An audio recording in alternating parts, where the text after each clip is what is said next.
When you're watching any animated piece of media, I think it's easy to forget that you're watching drawings move. Excuse me? What kind of Harry Potter dark magic is this? Since when did drawings move? I drew a picture of a dog once, but it hasn't moved at all, not even to play fetch. Well, what you're really watching isn't actually moving. What you're really watching is a series of individual frames played at a rapid speed on a liquid crystal display screen that emit photons into your eyeball receptors that get processed by your brain into what it perceives as movement.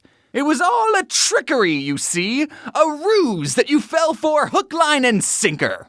Now, a lot of you probably already know about the concept of a frame rate, but what I want you to understand is that in cartoons, every head turn, every blink, everything that happens had to be meticulously drawn by a person who studied anatomy and knows about physics and movement, knowing full well that their drawing was only going to be seen for a fraction of a second. And you weren't even watching, you were on your phone. Today, I would like to turn back the sands of time and talk about some of the ways animators were able to achieve the illusion of life without the help of modern technology. I hope by watching you can better understand and appreciate the medium of animation as much as I do, because the amount of dedication and hard work that goes into just making drawings move is unreal. And if you're like me and already know a bit about animation history and find this kind of stuff fascinating, don't worry, I didn't have a lot of friends growing up either. Now, we know that animation is just copious amounts of drawings being shown in rapid succession.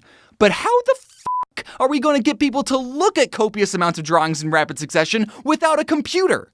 Well, believe it or not, there's actually quite a few things we can do without even having to use a camera. One method we can try is by drawing out all of our frames on a stack of paper. I know that's the time-consuming part, but after we're done doing that, we'll hang up all our drawings side by side on a very long wall. Then we'll ride a bike next to the wall and continuously have our head turned facing the wall, and if we pedal fast enough, we'll zip by the drawings so fast that it'll look like they're moving. Hey look! It's a horse! Okay, you're probably thinking, that's not how animation is made. And you're right. This method of animation is totally impractical, but not impossible. This type of human transportational animation has been done before in subway tunnels, with the results looking pretty legit. I mean, this minion looks like he's totally moving. I might as well be in the cinema. And for those of the gamer variety, YouTuber Pale of Pears was able to achieve this method of animation flawlessly in Minecraft.